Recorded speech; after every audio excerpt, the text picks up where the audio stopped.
Hi, everybody. It's the Week in the Tackle podcast, the podcast where we get together on a weekly basis, sort of, and discuss the things that we thought were interesting from the last week.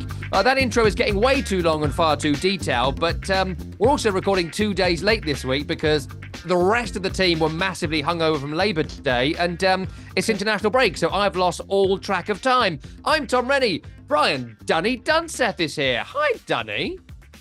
Hey, Rennie, I got a question for you. Do you do your own laundry? Or does Tosh do the laundry? I do the laundry. Yeah, I would say I do about 70% of the laundry. Why? Like you put the soiled laundry inside the washer, and then yes, that's doing the laundry. Otherwise, then, I don't know what. Well, sometimes it's defined as. Some people say like, oh, when I do the laundry, I'm the folder. My wife does the laundry. I'm the folder. I gather. I split into colors, whites and black washing. I would then put it into the washing machine. I would dry it over a period of days, or if it's the summer, half an hour or so. Then I put it away. And we don't really iron much. So yeah, I would say yes, I am the washer of the house. Why? Well, I'm at that stage where I'm trying to teach my older boys accountability. Right. Shai is 15 now. Mike is 12 and a half. So you've got high school, you've got junior high, and it's like, clean your room, take out the trash, do the dishes, pick up all your crap because it looks like a yard sale in their rooms. So we have one of those washers where all you do is it's kind of pre-filled. So all you got to do is put it in, start it, move it over to the dryer. Yeah, easy peasy, right? What's this, Rennie? What's this? What is that? What is that? What is that stain? Stain. I don't know. Of what? Grease. I don't know. Grease stain. I think what happened. This is one of my favorite sweatshirts. I think what happened is my boys didn't separate. They chucked it all in, and somehow because not only that, I lost a pair of brand new sneakers because I wash my sneakers and I leave them out to dry. Except Micah wasn't paying attention because he's probably on his stupid phone, and he chucked it all in the dryer. And next thing I know, the base of the brand new pair of sneakers that I was washing for the very first time just disconnected. Just the heat of the dryer disconnected them. So $100, maybe more like 75, down the drain. But what's that? What is that? I'd be very concerned with teenage boys doing the washing and discussing miscellaneous stains. I think for the good of everyone involved, we just swiftly move on and say next time, use bleach. Just use the bleach. It'll be fine. I think you might have. Yeah. Listen, it might be bleach, actually. Is that a tie-dye? What? I'm just like rolling back. By the way, high school students in Utah right now, it's a throwback. I thought I was going back to high school. Why? What are they doing? These kids are wearing the same clothes from 1993 to 95, my sophomore to senior year. It's baggy jeans. It's like Jenko jeans. It's like awful. Everyone's wearing cons, or they're wearing now they're just wearing like Sambas basically, and they got big old baggy sweatshirts on. And dude, I feel like I've reverted back to like my senior year in Southern California. So and you're still wearing the same hat you wore then, aren't you? No, that's a young man's hat. This is my waterproof. No, yeah. I'm getting cleaned up. I got the US game this weekend, so I got to go get a haircut. Yes, you do. So you're going to be on the TV this weekend. Where can we see you? It'll be on Turner TNT. I think kickoff is 4 p.m. Eastern time. US takes on Canada.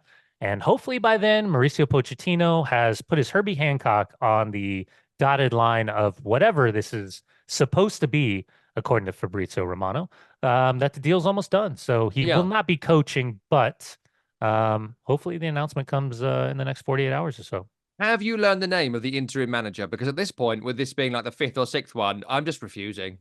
His name is Mikey Veras. He started at Sacramento Republic. He then went to FC Dallas in the academy. He's done the bio. Was a part. Well, the reason why I know this because they're paying you good money to go on TV. That's why. A little bit different.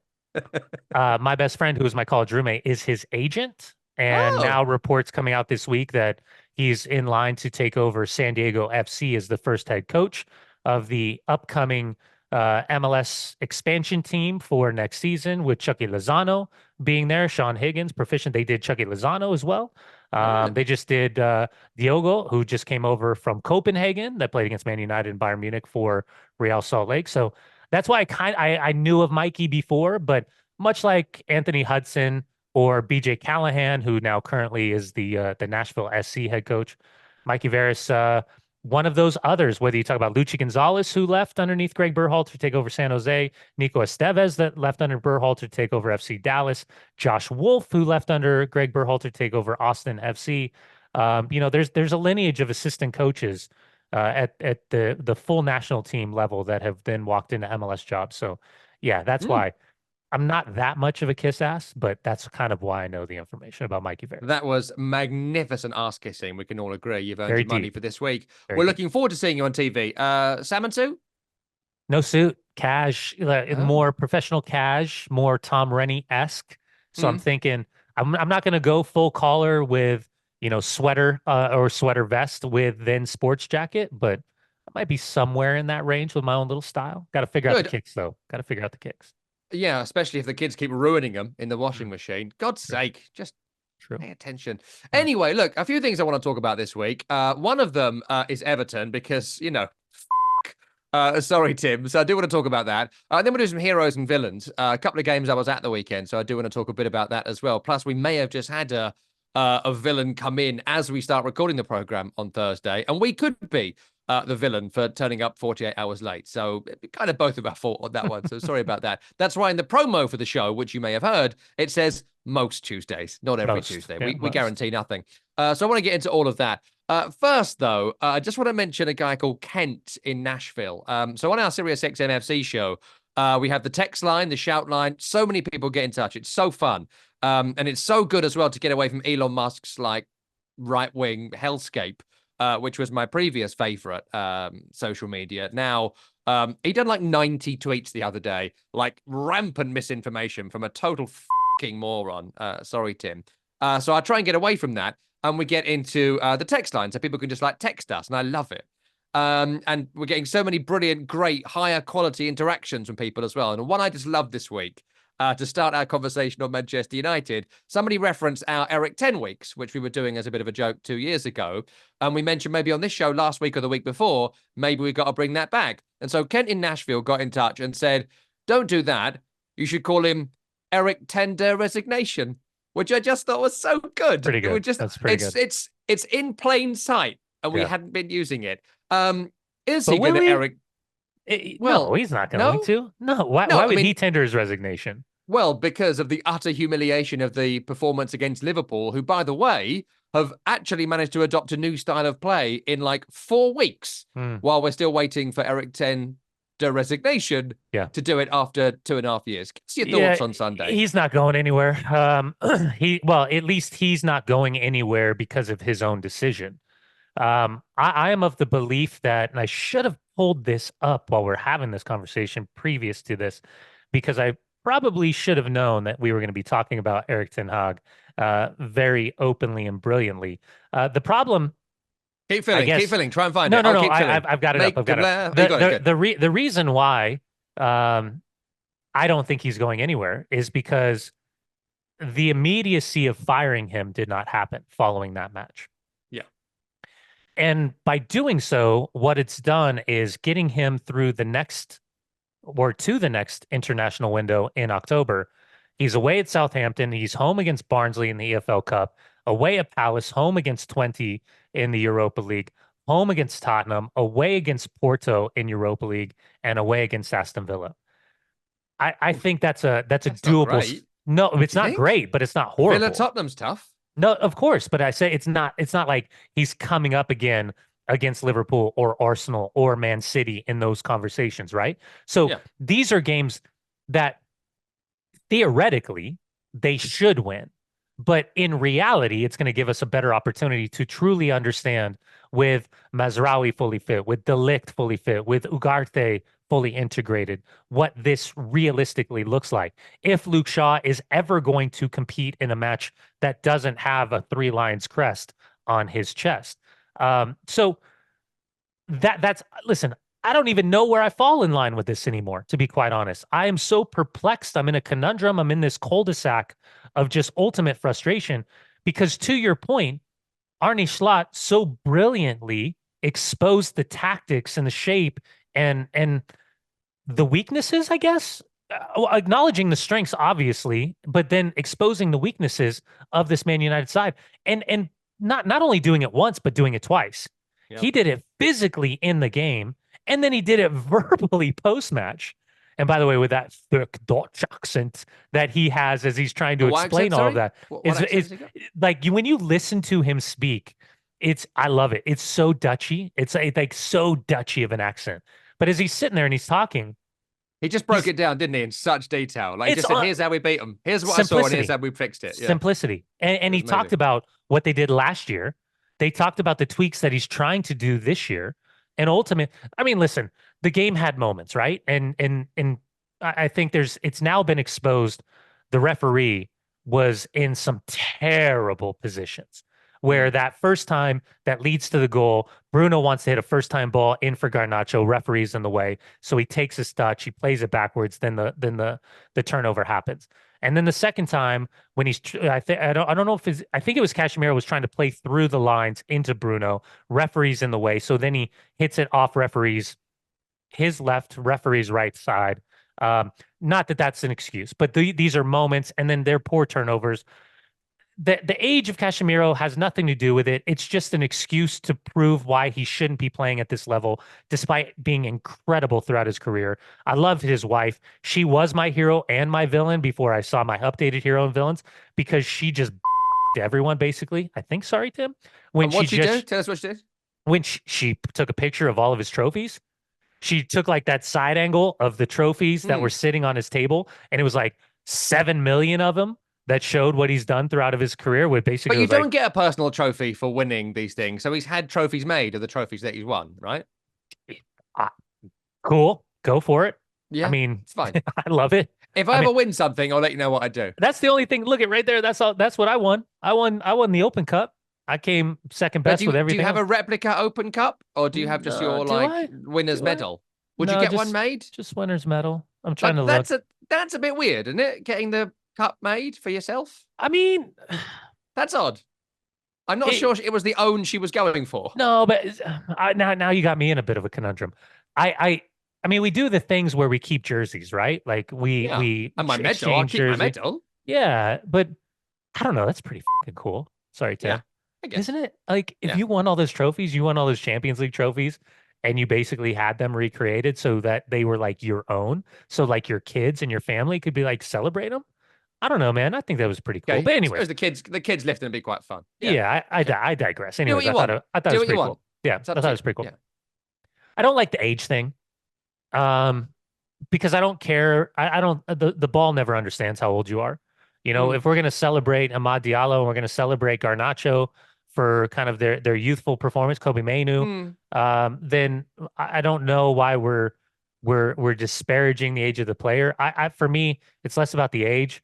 It's more about the length of the contract. It's more about the weight of the contract. It's more about at this stage of the career, is he the right player for the position? He certainly is not in terms of 100% being kind of this number six bulldog that we always thought he was. Um, because you went out and you got Ugarte. You're changing the complexity and the Yeah. age of the group. So listen, I think Casemiro is in the same position that Harry Maguire was in at the start of the season, where Mm. you're just waiting. You're waiting for Delict.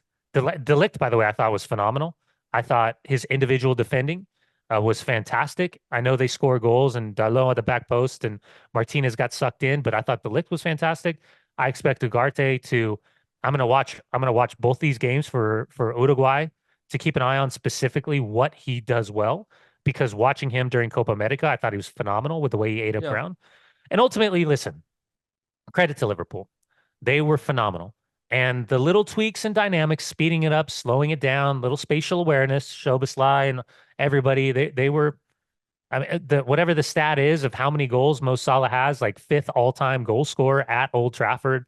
Whatever that number, it was phenomenal. So Yeah. credit to Slot. But again, if Erik Ten Hag in the build up to this game is going to have a pop at Alan Shearer about the presentation of the tactics, if then you were going to go into it on game day with such exuberance in terms of your attitude and I don't want to say arrogance, but like your presentation of how ready this team is, and you get smacked 3-0 at home, then I certainly don't think it's the smart idea when you are challenged about your tactics to then challenge the person asking you about your tactics.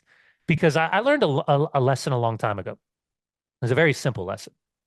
I asked my ex-girlfriend if she was cheating on me. She said, yes, she was cheating on me. And in that moment, it was, don't ask the questions you don't really want the answer to. And in that moment, I was like, are you cheating on me? And she said, yes. I was like, wasn't the answer I was looking for. And that was when Erik ten Hag was talking to, I can't remember the gentleman's name, or I think I know his name and I think I know where he's from, but I just choose not to say it. Sure. You know what he sees, and he literally layers you with like 7 factual statements, and then your response is, I feel sorry for you. It's probably not a good look. No. Not a good Of course, that's how we met as well. So that's a nice story there. Mm. The other thing I wanted to ask you about here, in terms of the Casemiro thing, was this phrase that's doing the rounds. Now, it's a kind of public spat sort of between Jamie Carragher and Rio Ferdinand over in the UK. Of course, they both broadcast in America as well, former top defenders and all that. The phrase is, leave the game before the game leaves you. And that's a phrase that Jamie Carragher has used a couple of times. Rio Ferdinand has taken umbrage at that. But of course, Rio Ferdinand, as has been pointed out, didn't leave the game before the game left him. He went to Queen's Park Rangers and had some nightmare games at QPR before deciding to retire. So I think the statement has merit, but it has been discussed like that phrase is disrespectful. And you mentioned earlier on that, take out the age thing. And I just don't know if, from an observer's point of view, you can, because, you can observe a player as they get older, they obviously get a bit slower. We all get a bit slower. Yeah. Everything gets slightly different. You become a different player. You're not the same person in any sphere. Don't have the same burst as you are 40, right? Yeah. So is it disrespectful to have that conversation about Casemiro's legs? I don't. I understand. Listen, I don't think Jamie Carragher's wrong, because I am, when I go back to the end of my career, I knew I was at the end of my career, because I'd broken my back, my L4, L5. That meant that everything was tightened up. My hamstrings were tighter, so I didn't have the same type of motion. I didn't have the same activation. It took me longer to get ready for game. I could play games, but it was like Monday, Tuesday, Wednesday, Thursday, like I was sore. Like Sunday morning through Wednesday, like I felt like my back was just collapsing on me. Everything was tightened. My core was tightened up. And I felt like by the end of the week, I was good. Like Thursday, Friday, Saturday, I was like ramping up to the games. But that Sunday, Monday, Tuesday, Wednesday, dude, I didn't want to go to training, in terms of like, oh, here's like 5-a-side, like here's small side. And you had like some little 17-year-old with his ass on fire flying around 100 miles an hour because he thought it was his World Cup, because he's trying to make the first team, right? And so there's this weird thing that happens, I think, and this is what separates kind of normal professionals from like elite and world class. Like what Messi and Cristiano Ronaldo are capable of doing at that high level, like that competitive fire in their mind, plus the pure and dumb, simple luck of how they take care of their bodies, is extraordinary. It's a differentiator. But saying like, don't, leave the game before the game leaves you. I'm a little bit different, where I'll say, play the game as long as you can, because when the game's gone, you never have the chance to replicate that. You never get to step inside the locker room again. You never get to step on the field. You never get to have like that adrenaline rush of having the fans around you, the smell of the fresh grass, like the knowing of like the anthem and like kickoff and waiting for that whistle. You never get to replicate that. There's always going to be something that's missing for the rest of your life. And it becomes a depressive issue for you to deal with, because like you're no longer the player, you're the human being.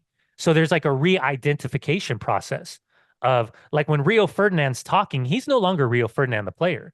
He's Rio Ferdinand the pundit, who was one of the best center backs to ever play the game at the height of his career. Jamie Carragher is no longer the player who won a Champions League trophy with Liverpool. He's the pundit that's talking about players now. So there's like a rush that you can never have again. So like, I get the idea of don't embarrass yourself, but at the same time, man, like you're never going to get it again. So I think that's part of the detail in the conversation that's not really being talked about. So what effectively they're saying is, Casemiro at this stage of his career, maybe in the first phase of the season, is going to still be top level. But in that second half of the season, we saw him being leaned into so much that whether he's playing defensive midfield or he's playing center back, when it came down to an FA Cup final, he was left on the bench because he wasn't trusted. So, listen, at the end of the day, I think this is an evolutionary plan of a turnover of a roster that is still going to take the next 24 months to, I think, unload what the old regime has done, continue to evolve in what this group has done, lower the group age down to that 23 to 25, as opposed to that 25 to 28 age group, and then cut the salaries of, the players that were given extraordinary like when you think about Varane's contract, you think about Casemiro's contract, those are staggering numbers, staggering numbers. So the age, the number of how much he's owed, what he's capable of doing, he's still very, very serviceable for Manchester United, but he's not the future. He's part of the presence, but he's not the future. Yeah, and I do think as well, Erik ten Hag, his whole Harry Potter stuff was quite interesting this week because in the end, I think it's quite a good line because, essentially, he is basically saying that Brexit Jim firing all the cleaners has not given him the team to compete with Liverpool in the Premier League. And if Ugarte was signed 3 weeks ago, if Ugarte was signed 3 weeks ago, as he could have been, we knew this was happening for weeks and weeks and weeks. He could have had 2 weeks of fitness training and he plays. So I have some sympathy there. I don't, because you want to know why. When you look at this squad, Onana was his decision, right? Let's go through it. De Ligt, certainly his decision. Malacia, Lisandro Martinez. Okay, 100%. But Lisandro Martinez, Malacia, you go through Christian Eriksen, Casemiro. Okay, Ugarte's not here. What about Mason Mount? Xerxes, Anthony, Amad Diallo, Hoyland, Garnacho. Players that are fit versus players that aren't fit. He's still this. It's not like these Dutch players specific.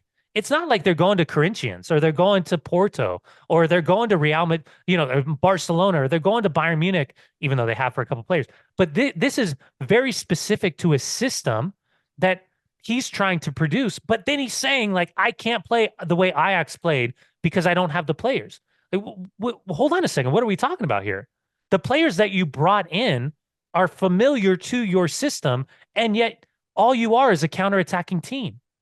You're playing into Bruno, who drops the ball back, who plays a big switch to the opposite side, who hopefully has an overlapping run, who with some type of variation of service that ends up with a very average cross with a low goal scoring opportunity. I mean, in the game, you're chasing it. And if Xerxes finishes those two opportunities, who's extremely unlucky, maybe it ends 3-2, and maybe the complexion of the match feels different. But it didn't. You got smacked 3-0. So how many times are we going to look at these matchups and say, hold on a second, what are you trying to do versus what you're capable of doing? And then looking at Arne Slot, who's taken over a very good team, but you very, very, very quickly can see what they're capable of doing without understanding what they were trying to prepare for to then ultimately beat them. So I don't know, man. It's not having it. He's not having it, guys. I tried to be nice. 2.5 years. It's and yeah, you've won trophies, but the eyeball test, how many, if you're going to celebrate those trophies, are you also going to celebrate and acknowledge the fact that you got dumped out of a group in Champions League that you absolutely should have gotten through? No. Hey, he's not Harry Potter, mate. He's not Harry Potter. Come on. What do you think he is? Harry Potter? Hey? Hey? Such a crazy line.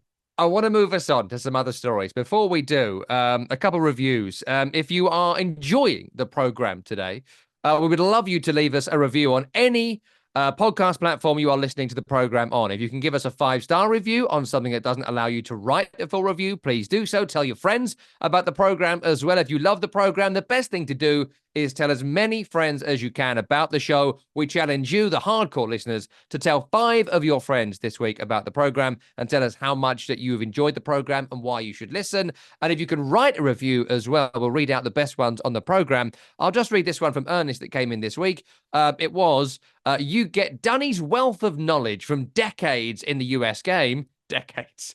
Blimey, oh trousers. Jeez. And broadcasting as well. Okay, combine the two.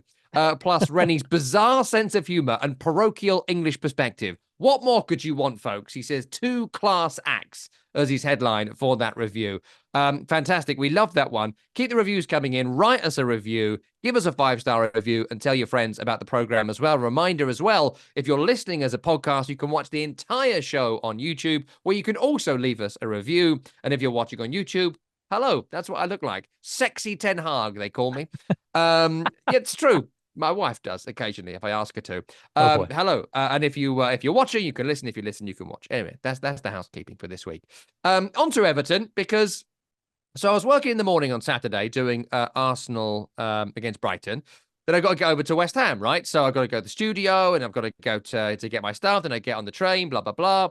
So I get in and I see it's 2-0 to Everton. And I says to the producer, what's it been like? He said, Everton have been fantastic. They were. They've been playing amazing football. They're 2-0 up. It could be more. Calvert-Lewin has scored. They're flying. They're brilliant. Reports of their demise greatly exaggerated. Oh, fantastic. Good. Okay. So I got on the train. It's about 20 minutes from where I'm at work to where I am, London Stadium, to go to West Ham. Got off the train and I heard some guy say, you see about Everton? And I was like, that's a bit weird. Why is that coming up? Everton winning 2-0 at home against Bournemouth. Why would someone be talking about that? And the guy was like, can't f***ing believe it, John. Sorry, Tim. I was like, oh, blimey, what's happened here? What? They are 2-0 up and cruising against Bournemouth, and they find a way to lose by 3-2. In the 87th minute is when their first goal is, and they go on to win it by 3-2. Just, Dunny, talk to us a bit about how this can happen, because, from an outside perspective, I've been supporting a team where this sort of thing has happened, right? My team has been 3-0 up at halftime and lost 4-3 at home in 2 games that I've attended, right? So everyone knows that a team who are bad can shoot themselves in the foot. But there are certain levels of this sort of thing. And this is the most incredible thing in the sense that it has no credibility in my mind. It could have happened. Yeah. How can you go from playing amazingly well to losing from 87 minutes to 96? So I watched this game and they were in full control. 86 minute, full control. There was nothing Bournemouth can do. They couldn't even get the ball off of Everton. I mean, Ndiaye was incredible. He was extraordinary in this game. And then you had your typical housery, sorry, Tim, between Keane, Seamus Coleman, who else? Tarkowski, yeah. Pickford coming off his line and doing his Pickford stuff. It was full housery. Sorry, Tim. I thought full 3 points. I was like, great win. Full comfortable, especially after what happened when the players leaving London, going to the train station, getting absolutely done by their own fans verbally. There was, it was probably like 80th to 82nd minute. Keane and Semenyo come together inside the box. And there's like a tug and there's like a horse collar and, people throw each other to the ground and yellow cards are handed out and everyone's Timmy Tough guy. Seamus Coleman does, what are you doing, man? What are you doing? That whole thing. Hold me back. And obviously doesn't do anything. Is that Erik Ten Hag? That was incredible. It was, right. Spectacular. And so, yellow cards all around. Semenyo gets his goal. All of a sudden, you're like, no way. Pucker butt. Just starts going like this. And then all of a sudden, you know who it was? It was Sinisterra. Sinisterra completely changed that game. He could have had 4 goals in those final 3 or 4 minutes of the match. And all of a sudden, it was a you could just feel it at Goodison. Goodison was full control. Yeah, let's go. Like, they were all about it, thinking full 3 points. When that goal was scored and Sinisterra was flying all over the place and just hitting balls wide, Pickford at full stretch, fingertips, all that stuff, then you're like, oh my God. And when the 4th official put the board up, and I think it was like 5 minutes, you're like, they're in big trouble. They couldn't hold the ball. They couldn't collect the ball. They couldn't win the first ball, couldn't win the second ball. And it just all went on them. Sorry, Tim. So, what could they have done, Dunny? Like when you're watching, you can feel it and you know it, the narrative, the club. But can Sean Dyche have gone like 8 at the back and play the channels? Is there anything to be done? I'm looking at the substitutions. I mean, he brought in Beto in the 88th minute after Decore came in the 83rd minute. He tried to solidify him. He tried to give him even more strength and presence and fresh legs in the midfield. I can tell, I've been on teams like this. I can tell you exactly what happens. It's that moment where you're like, yeah, okay. Yeah, we got this. Okay, cool. Yeah, okay. Yeah, come on, let's go, boys. Yeah. And then all of a sudden it happens. You're like, oh, man, here we go. And like in your mind, you are pointing out like, he's the weak one. He's the weak one. I'm the weak one. Immediately. But like what's Keane doing at the back post for the game winner? Like the movement and the decision, it's all like it becomes such havoc. And Tarkowski's like, if you watch the goals, his body language tells you everything about the players around him. He knows it's coming, and there's not a damn thing he can do about it. Pickford, all the little blustery, like he does his little thing when he makes his saves and tips his back and full chest out, and here we go. Yeah, I got you. Yeah, the big old left foot sidewinder, all that stuff. They all knew, and there wasn't a damn thing they could do about it because this is all confidence. Because when you give up goals like this, all it does is it digs that trench deeper, and it makes it that much difficult for Sean Dyche to find this little weird line of like accountability and like Roddy Raw. Because obviously you got to make changes. Obviously you got to perform you've got to reward players who performed well in the game. But in those final 10 minutes of a match, like looking down your bench, and I've said this on air a lot of times. Ziggy Schmidt, rest in peace, one of the best head coaches of American soccer, whether at the college game or the professional game. He said to me one time, we were talking about substitution patterns, and he said to me, Dunny, I listen to my assistants. I already know who to come on. I already know who I'm going to say to come on. But the more important thing is don't tell me who to bring on. Tell me who to bring off and how that makes my team stronger, how that makes my team better. What's the right tactical balance, whether we're chasing a game to not concede that second goal or we're going to hold this game on, but maybe we can get that second goal or maybe we can get that third goal. So right now for Sean Dyche, man, it's a very, very because then it's also the history, right? It doesn't matter how many players you bring in. There's still guys on that field historically in these last 3 seasons that have been that close to relegation, that have fought themselves out of it, but also have taken a battering every single day. Like we might catch the video of these guys getting on the train and getting hammered by their fans. But how many times do we not catch the video of them driving their car through town and having drinks or food or rocks thrown at their car because they had an absolute shocker at the weekend. So it's a big ditch that they're going to have to figure out how to climb out of. And even if, it's these little things, it's like, how do you get through the first half without conceding? How do you get through the first half and have a lead? How do you get to 75 minutes with winning the game or not conceding? How then do you get that first shutout? How can you find the momentum? Because this game is going to now be the next month. And what could have been an unbelievable feel-good factor heading into the break, now Sean Dyche is going to dig into his players for the next week and a half and hopefully set themselves up for, the return to play. There's that I was sitting in my hotel room in LA and I could not believe what I was watching. Listen, quick follow-up on that before we get to heroes and villains, because if you put some of these players in other teams, this sort of thing does not happen. If James Tarkowski is Wolves centre-half this weekend, I don't think that happens. If Doucouré's in midfield for Aston Villa as opposed to Onana, that doesn't happen, right? Dominic Calvert-Lewin up front for Arsenal, whatever. How much do you think this is the club? How much do you think being at the club, the feel of the club, the familiarity of the club and its supporters inside Goodison of losing in this way, how much does that have an actual impact? Because people will be saying, typical Everton or whatever, or the way it's been for Everton for the last few seasons. But a lot of player turnover, staff turnover, and manager turnover has happened in that time, and yet it feels like it keeps on happening. Yeah, the reference point I'll use is early in my career with the New England Revolution. When I got there, Thomas Ronga in 1997, halfway through the second year, he was already the second coach. Frank Stapleton had come in, had an absolute shocker. He gets fired. So they go and get Thomas Ronga, who had a great year down in Tampa Bay Mutiny in 96.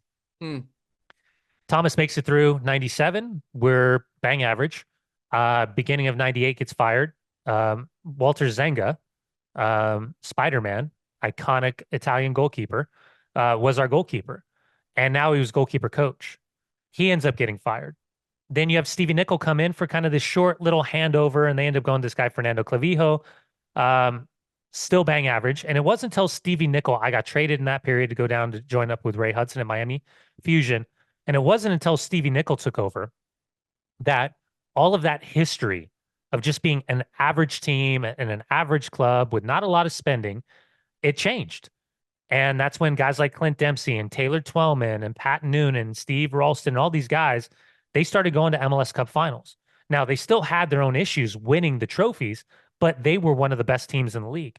But it took the turnover and it took the presence of iconic like coaching staffs, with Paul and Stevie Nick, that all of a sudden it took all of what was just bang average and you couldn't get out of the funk, to then being one of the perennial competitors for a trophy. So it's just going to be a while. But I think you're right. You can't acknowledge what's happening now without acknowledging what's been happening at the club and what's happening with the ownership and what's happening with the stadium and what's happening with PSR and what's happening with this group of players. Because, I think Sean Dyche is the right coach for this group of players, but it's about survival right now. Nothing more than that, especially with everything that's transpired with, 777 and whatever this texter kind of flirtation is looking like. Right, let's get to some heroes and villains of the weekend just gone, or indeed the last 9 days, because we're 2 days overdue because we were very busy. I want to start with my hero because it happened against me this weekend. But my hero of the last weekend is Erling Haaland. Because I was in attendance, as you know, when he scored his first goals for Manchester City, which was at the Bowl of Disappointment against West Ham, where he did the celebration that he was doing when he was at Borussia Dortmund, which he's kind of dropped since he came to the Premier League, but he did it when he scored his first goal, which was a penalty against Lucas Fabianski. He then chips the ball over the head of Lucas Fabianski for the second that day in a 2-0 victory. And this weekend, he scores the first, the second, then the third, which was a lob over Lucas Fabianski again. And it's a hat-trick followed by a hat-trick in 2 straight weeks in the Premier League. It now puts him on 8 hat-tricks in 69 games. For context, Robbie Fowler has 9 hat-tricks. That took him 379. Other players on 8 hat-tricks, Thierry Henry. It took him 258 games. Harry Kane. It took him 320. Michael Owen, a Ballon d'Or winner. It took him 326 games to score 8 Premier League hat-tricks. Only Fowler, Shearer and Aguero have more than Erling Haaland. And as established, the amount of games it's taken significantly more. Pep Guardiola said that he's unstoppable, no central defender who can stop him in the world, not even with a gun, which I thought was an excellent quote from the weekend. Yeah, I mean, they probably could. But what I like about Erling Haaland and why I kind of enjoyed being there, I didn't enjoy it, because West Ham lost. I do think West Ham played pretty well, actually, which makes the hat-trick even more commendable. But it's the second goal that I like the most. Because the game's just gone to 1-1.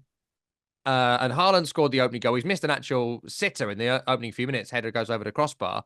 Bowen and the deflection makes it 1-1. And West Ham are playing really well. Then City have this little moment where they have possession. And West Ham are obviously trying to force them central, right? And they're doing a really good job. So Wan-Bissaka has forced Grealish inside. West Ham have 4 defenders set. They have 2 defensive midfielders. And there's a whole bunch of players in the way. City are not getting through, despite some really nice interplay on the edge, Bernardo Silva, blah, blah, blah. And it goes to Haaland, who just goes, it. Sorry, Tim. Shift, shoot, bang. And it's so different to the first goal. It's so different to the last goal.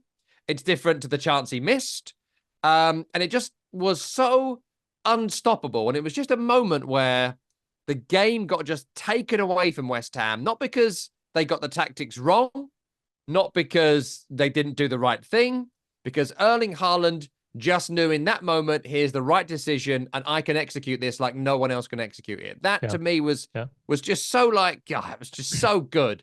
And then even just briefly on the third goal, West Ham were the better team, 45-65 against Man City. They were creating chances. They were dominating the ball. And everyone was like, oh, getting behind this. This is against Man City. This is really impressive. And then they just have a little moment where, firstly, they can bring on an old pro like Gundogan, Bernardo Silva, Kevin De Bruyne. I mean, good luck getting the ball off them. They've turned the game in a few minutes, but they still haven't had a shot. And they can just go bang, bang, into Haaland, over the goalkeeper, game is won. And just, quite rightly, Dunny, even Kevin De Bruyne has been speaking about it this week. We talk about Erling Haaland. Is he as good an all-round player as some of the players we put in that list earlier on, Aguero, Henry? Maybe not. But when it comes to the most savage and most important part of football, I'm not sure we've seen anyone as good as this. Yeah, but he's certainly overpowering a lot of the opponents in an age in which we say that the Premier League is the most rough and tumble in terms of the size of center backs. We've referenced the conversation Miola and I had with Christian Benteke earlier this year down in Miami for kind of like the MLS Media Day. And the first question, we played the dice game, and the first question was, where's the most difficult place you've ever played? And he said, a cold and windy Tuesday night at Stoke City. And we started laughing. We're like, why? Because everybody always talks about that. And they're like, the size of the center backs, the wind, freezing, driving rain, and you just knew you were going to get lumped every single time. And if that's Christian Benteke, who's what, 6'5" and had a pretty damn good career, then you understand. I mean, think about this. Akanji, Diaz, Vardiol, John Stones. That's who Haaland's going up every single day against. Mm. I mean, think about those training sessions. I watched the training session the other day, and I'm glad you brought up Haaland. And it was just 2 goals, basically like maybe 20 yards apart, and wide service is happening. And Erling Haaland is going 1v1 against defenders. And he's just movement, and it's about timing and momentum and anticipation. And I believe it's Vardiol and Akanji he's going up against. And the goals that he's scoring, he's hook sliding, he's flicking balls, he's chesting balls, he's heading balls, and he's 1v1. And it's obviously for defenders as well to deal with his type of movement, because that's how can you get any better type of training with going up against Erling Haaland every single day? And at the same time, he's up against some of the best defenders in the world. So, yeah, listen, I think when we talked about, Cristiano Ronaldo on the decline of his career, right, leaving Juve and what that looked like, we thought that, a Benzema, we thought Harry Kane, we thought Robert Lewandowski were like the 3 at that stage. I mean, at this stage, for Erling Haaland, Benzema is now no longer a part of that conversation. Lewandowski and Harry Kane are. But if you had your choice as of right now, as a general manager, as a head coach, I don't think anybody chooses Harry Kane or Robert Lewandowski over Erling Haaland. And that, for me, is the biggest compliment you can pay the guy at this stage of his career. Give us your hero. My hero is Newcastle United sporting director. Just went blank on his name. Paul Mitchell. Paul Mitchell, yeah. Yeah, sorry. I was thinking about Ashworth. I got Ashworth's name. I was like, no, he left. So Paul Mitchell leaves, takes over, replaces Dan Ashworth. In a moment in which Amanda Staveley's been out, Guendouzi's been out in terms of co-owners, head of recruitment Stevie Nixon is gone, and then ex-sporting director Dan Ashworth has gone out. So well documented that Gahey to Newcastle did not materialize when it was all said and done. Here's the quotes coming out, and this is for Paul Mitchell. I thought extraordinary, because you're either saying, this, sorry, Tim, I'm out, or you are just landmining anybody who came before you.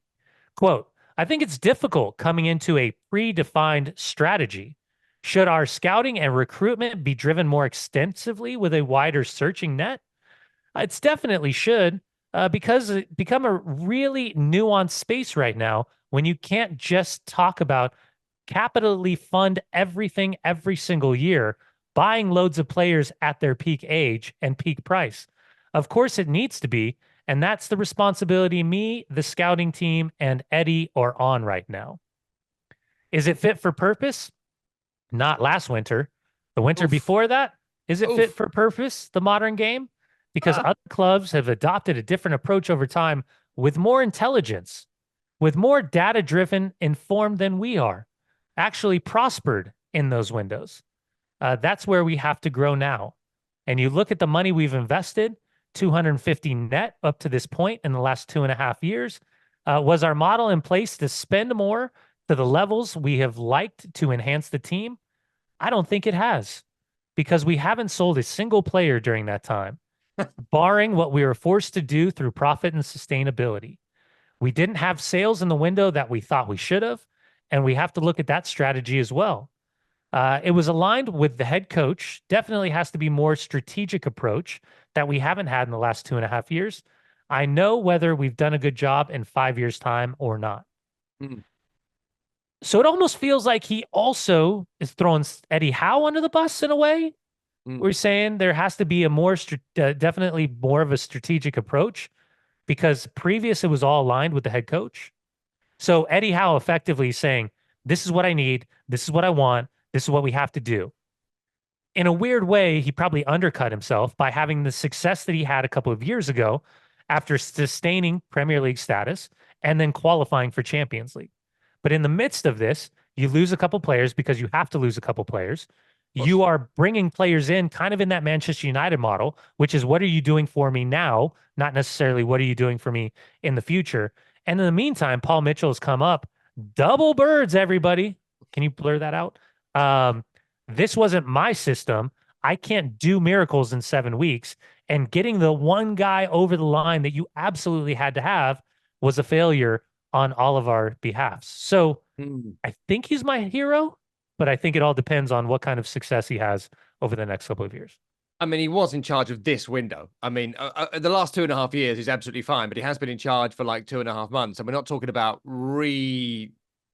organizing the entire scouting network. We're talking about getting Crystal Palace's centre half over the line. And if you can't do that when backed by the Public Investment Fund of Saudi Arabia, maybe don't go to any meetings for a few months. Listen, let's briefly mention villain, because we're a bit over time. Villain for me, I won't go into it too much, but villain for me is Noel Gallagher.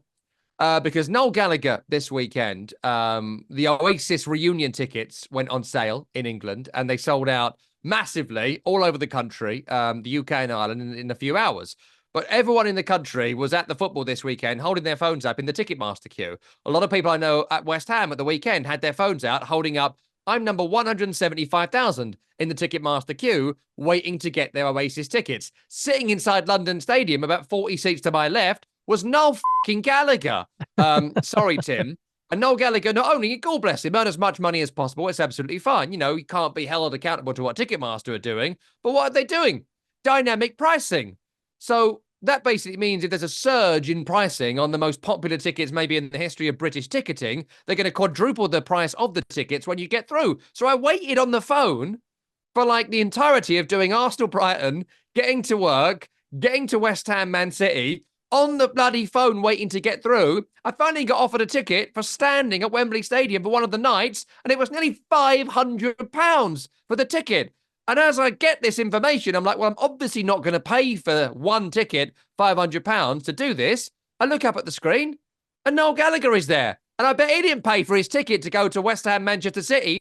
So next year, what we should do when West Ham play Man City, we should charge him dynamic pricing to come. And every time Noel goes to a game now, they should all get charged dynamic pricing until I get to buy an Oasis ticket for like face value. And also, I'm not 950,000th in the queue. So my villain. So did you buy it?